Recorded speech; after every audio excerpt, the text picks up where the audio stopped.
Hello everyone and welcome back to the Steward's office. I'm Saira and this week we are going to be starting a bit of a new series on the podcast. I thought this was the perfect time to start a series I've been thinking about since last year because there was no race in Formula 1 this weekend and there wasn't enough news to really warrant me doing a full podcast episode on. So this ended up feeling like the perfect timing to start my F1 Legends series. Now my F1's Legends series is a chance for us just to sit down and dive into some of the greats in Formula 1. There are drivers that are mentioned a lot around Formula 1, from journalists to commentators to the drivers to the fans, and I don't know about you guys, I might be really familiar with the name, might know the amount of championships they won, might know about the records that they've broken, but I don't know a whole load else about some of these drivers. So these episodes are going to be a way for me to really dive into each driver's careers that are considered greats and legends in Formula 1. And to start this series, we are kicking off with no one other than Juan Manuel Fangio. Now, I don't think this is a name you can escape in Formula 1 when you are talking about some of the greats in the sports, the greatest of all time. Fangio's name is one that will always crop up.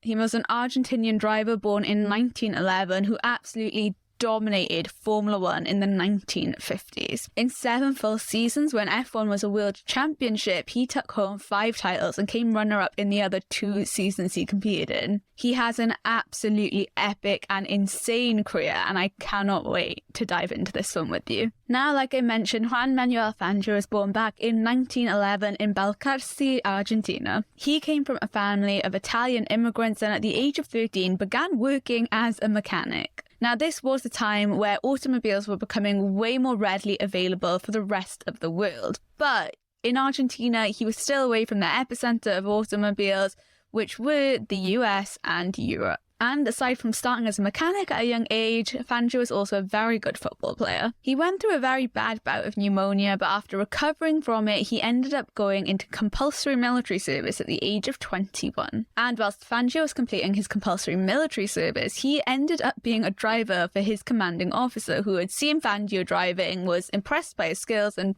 asked him to become his personal driver. His compulsory military service didn't last too long though, and Fangio was discharged from the military before his 22nd birthday. Now, after leaving his military service, he went back to his hometown Balcarce and wanted to focus more on football. Now, Fangio was so good at football, he got offers to play at a club, but his teammates at Balcarce told him and his friend Jose Dufford that they should focus on their hobby, where Fangio was building his own car. And so he did focus on it more, to the point that his parents gave him space in their shed to do so. And he ended up opening his own garage at this point after leaving the military and going back to his hometown. Now, this is where Fangio's racing beginnings really kicked off. In 1934, Fangio began racing out in circuits in Argentina. Now, suffice to say that these circuits were deadly because cars back in the 1930s really did not have the safety measures and devices that current modern day racing cars and normal road cars have. You would have drivers getting into a lot of accidents, a lot of racing incidents, and it could be fatal for them. But Fangio ended up finding success in 1940 to 1941 when he became the Argentine national champion. Between that 1940 and 1941 period, there is one race I really want to give attention to, and that was the Gran Premio del Norte in 1940. Now, this race was over 10,000 kilometers long and kick-started in Buenos Aires, Argentina, and would take 15 days to complete. It went from Buenos Aires to the Andes to Bolivia, Peru, before heading back to Buenos Aires again. There was a whole host of climates the drivers were going to have to get through over a 15-day course. They would go through deserts, they would go through jungles, it would be cold, it would be warm, there would be cliff edges,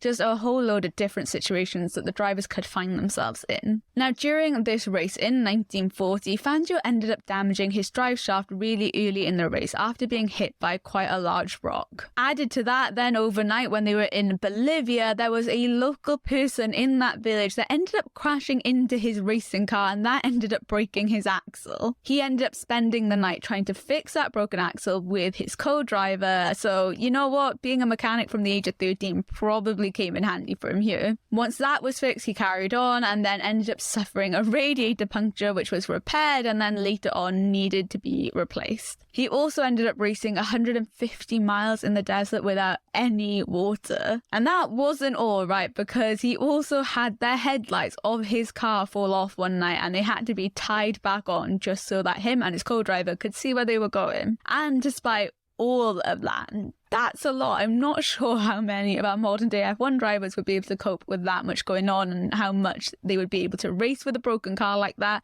and how much the FIA would let them race. But despite all of it, he went on to win that race. But like I mentioned, safety measures around this time in motorsport really weren't great. Drivers weren't even wearing proper crash helmets at this point in history, and to be fair, I think most of us would see that as the bare minimum safety measure for drivers. And sadly, Fangio ended up having to deal with his own personal loss and tragedy. In 1948 saw Fangio take part in what ended up being a particularly tough race for him. Now, he took part in the South American Grand Prix that year, and that was a 20-day event. Drivers would be going through 9,850 kilometers to get to the finish line. They would start in Argentina, go to Bolivia, Peru, Ecuador, Colombia, and then Venezuela to finish off. Now, his co-driver for this race was someone called Daniel Urrutia. Now, Fangio and Urrutia got to the 10th day of the South American Grand Prix, the halfway mark, and they were on the Lima to North Peru leg of the race, and that meant going through a lot of coastal roads. Now, it was nighttime and Fangio at this point had taken control of driving the car, but there was a lot of thick fog coming off the sea onto the roads, and it made it really hard to see, even with the headlights on. There was a left bend in the road, and Fangio ended up approaching at 87 miles per hour, which was just a little too fast considering that he couldn't really see what was going on because of the fog. He ended up losing control of the car and the car tumbled down an embankment. That car tumbling down the embankment meant that Urrutia was thrown out of the car. One of the competitors in the South American Grand Prix, Oscar Galvez, stopped to help Fangio, who had neck injuries. Both of them together found Urrutia, and Galvez took them both to a nearby hospital, but sadly Daniel Urrutia did not survive the injuries. That accident was something that hit really hard for Juan Manuel Fangio, and he didn't think that he was going to be able to ever race again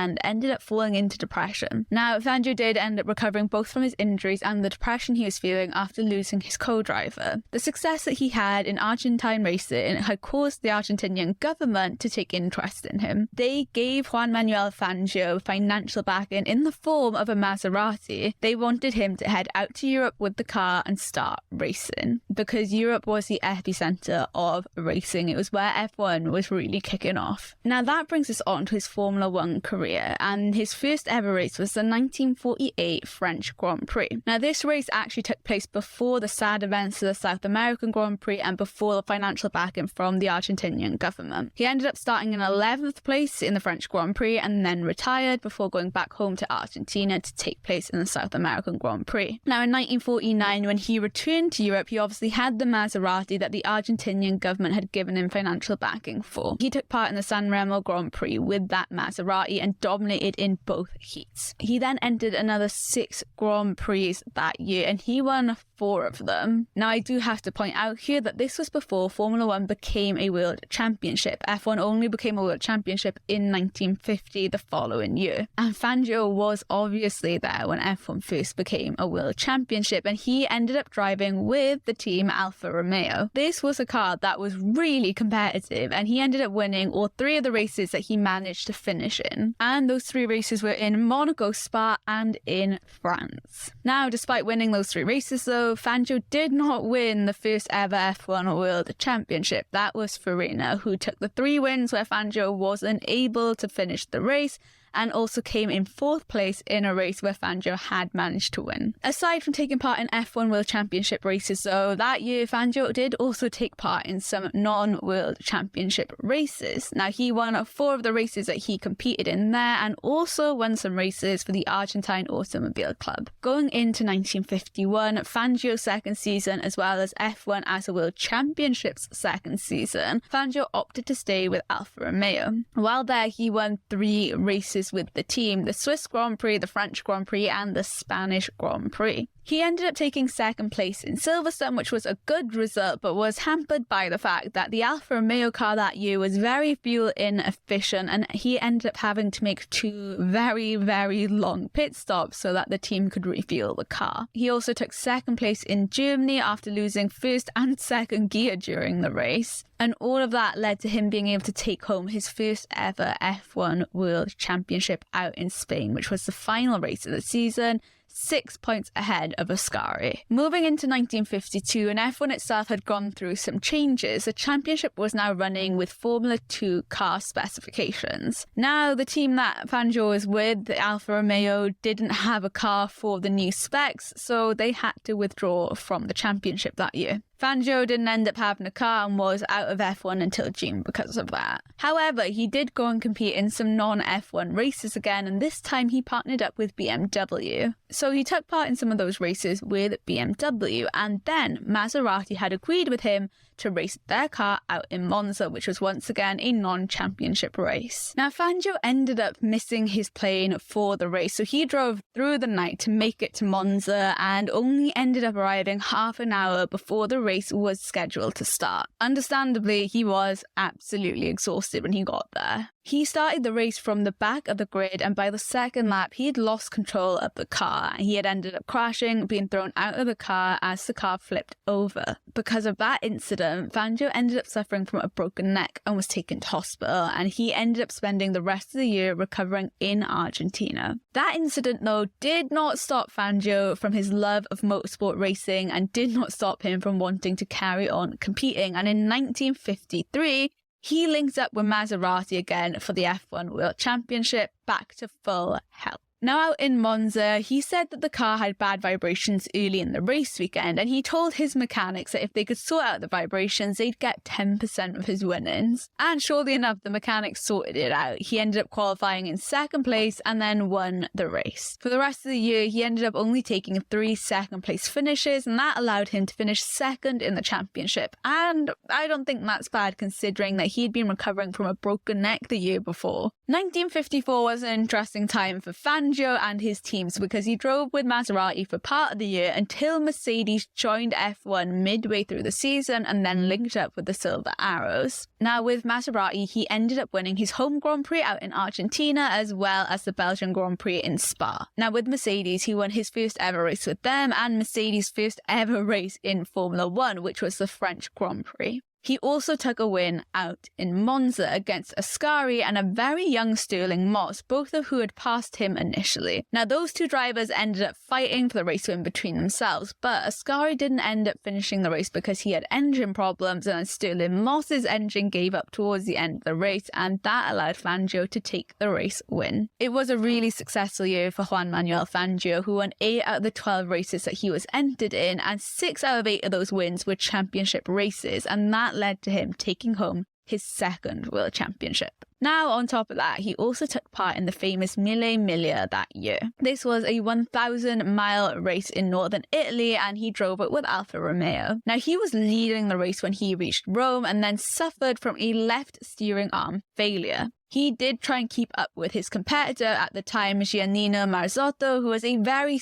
seasoned race car driver in this particular race, but just wasn't able to get a win with the damage that he had. He also took part in the Carrera Panamericana. You could tell that this was a guy that really enjoyed his motorsport racing. Now, this particular race was a 2,000-mile race out in Mexico, a 5-day open road rally. Not only did Fangio go on to win this race, but he also set a new race time competition record of 18.5 hours. Moving into 1955, and Fangio opted to stick with the Silver Arrows for this season. He also ended up starting a fitness regime so he could keep up with the younger drivers, because even when he started F1 in 1950, he was one of the oldest drivers on the grid. Now, there was one race in particular that really stood out to me in 1955 for Fangio. Now, that was the Gran Premio della Repubblica Argentina, which he did go on to win, right? But absolutely crazy race. There was a 40-degree heat wave at the time this race was being run, with track temperature over 57 degrees Celsius. It was a hot race. Now, he won that race when only a few drivers other than him even managed to finish it. That's how tough the conditions were, and he ended up having severe burns on his right leg because his leg was resting on the chassis that was heating up quite badly. It ended up taking him about 2 to 3 months to really recover from those burns. And that year he did also attempt the Mille Miglia again with Mercedes this time. He asked the mechanics to check the engine at stop, and they said that nothing was wrong with it, right? So then when he stopped again in Rome, he asked the mechanics again. He said that there was something wrong with the engine, and the mechanics once again said,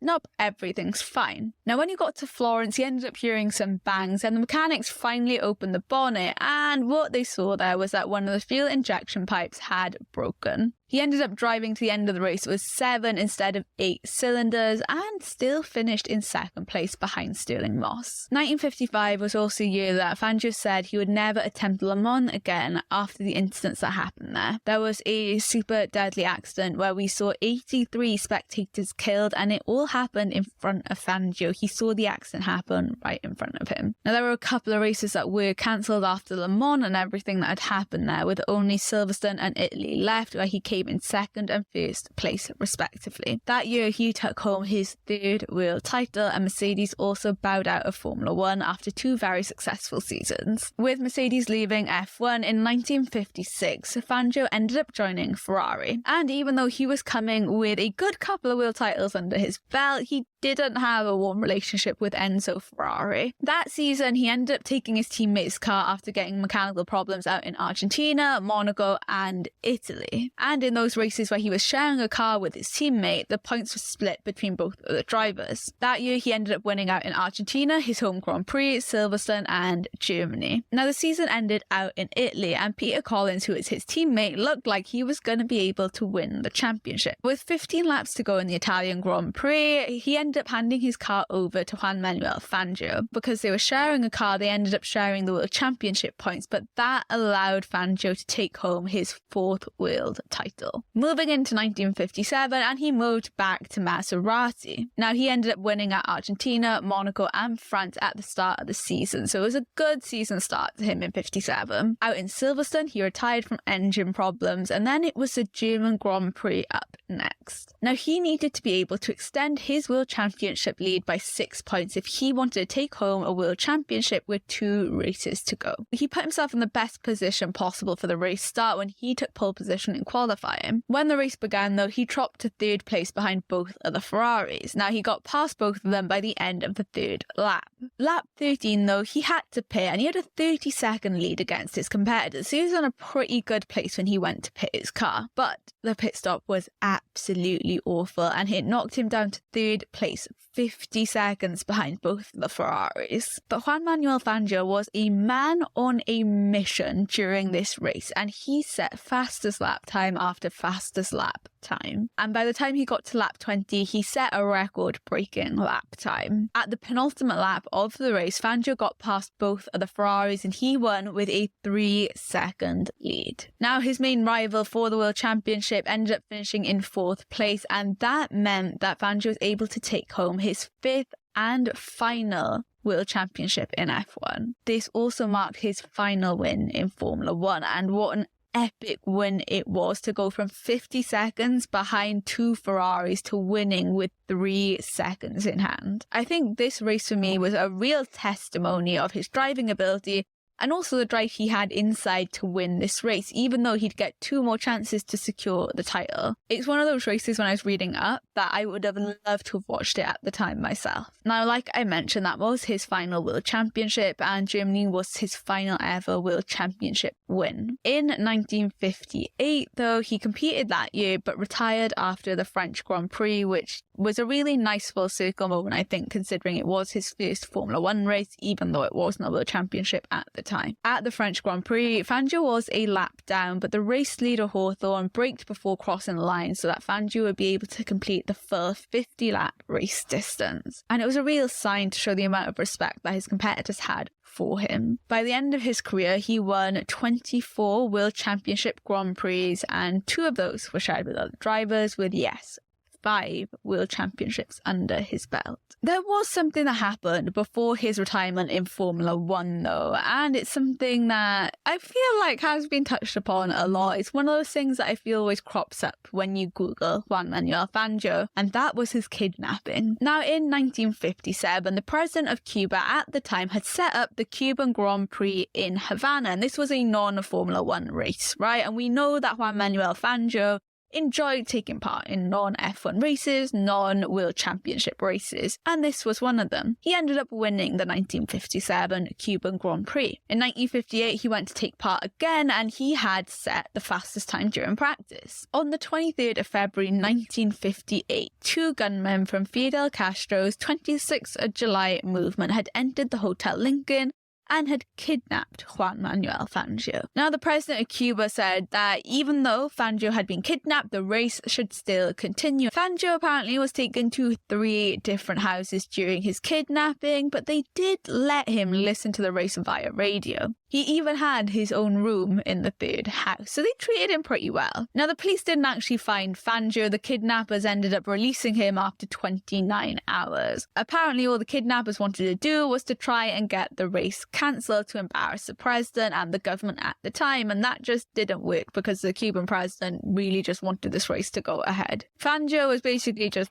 handed over to the Argentine embassy after the race was done. But what about post-F1 life for Juan Manuel Fangio? Well, he was still involved in motorsport and automobiles in one way or another, and that's not surprising because from the age of 13, this guy was working on cars. He was a very successful race car driver.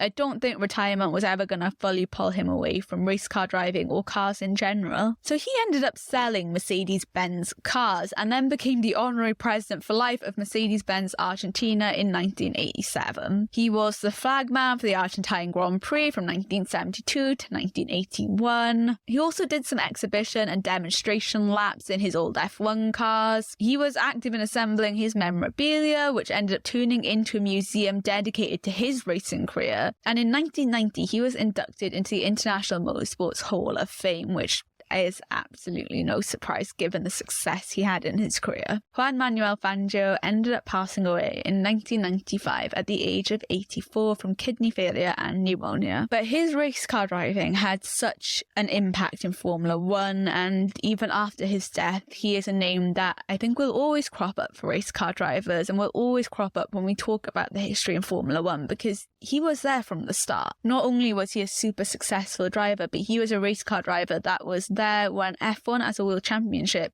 wasn't just in its infancy, it was a baby. His 5 world championships were some of the earliest world championships that there were to win. Now, his record for those 5 WDCs was held until 2003 when Michael Schumacher took his 6th world title. That record was held there for 46 years. It took a very long time for someone to come along and beat it. And when Michael ended up beating that record, he turned around and said, look, Juan Manuel Fangio is at a much higher level than what I am. He said that there was just no comparison between Fangio's personality when he won his championships to now. There was just not the slightest comparison, and he had so much respect for what Fangio had achieved. And when Lewis won his 5th world championship and equaled Fangio's 5, he called Fangio the godfather of our sport. So I think you can just tell how much respect so many of the F1 drivers have for him, and he's such a historic figure in Formula 1. I think, like I said, he's going to be one of those names that will always crop up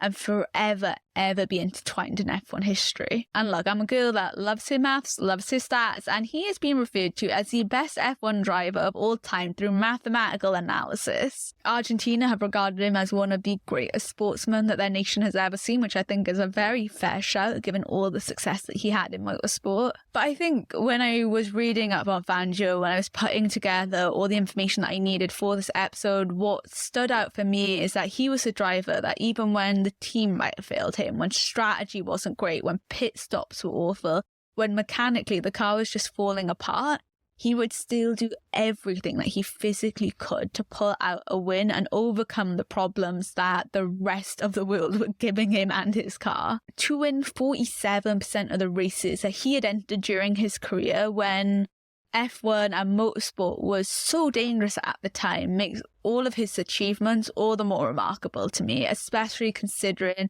that he was seen as one of the older drivers, and not just seen as it. He was one of the older drivers. Even in 1950, like I mentioned, when he joined, he was one of the older drivers on the grid. And I just think that's incredible. But that is Juan Manuel Fangio. And look, yeah, I had known his name. I had known about his kidnapping. I had known about the 5 World Championships. And I'd known that a lot of the drivers and people in Formula One really looked up to him and what he achieved. But I hadn't known about specific races that I had mentioned and the things that he'd overcome and some of the incidents and losses that he had to deal with in his career and in his time alive. And so I really, really enjoyed being able to look into that and just learning more about him. And it's made me have so much of a greater appreciation for him. I love this style of episode. It's a little bit different. It's not current news, I know. It's not, what's gone on a race weekend. We are really delving back into the past of some of these drivers. But I absolutely love learning about the history of things, and to see historic drivers like Juan Manuel Fangio and really understand why people look up to them was super fun for me. So I hope you guys enjoyed it too. If there are specific drivers that you regard as an F1 legend, please drop me a message on TikTok or Instagram at stewards_office, or drop a comment on the YouTube video. Let me know who you would like to see covered in a Legends of F1 episode, and I will hopefully get around to it. Thank you guys so much for listening, and diolch yn fawr, and make sure you follow or subscribe to this podcast so you get updated every time I post a new episode, and I will see you guys the next time you're summoned to the steward's office.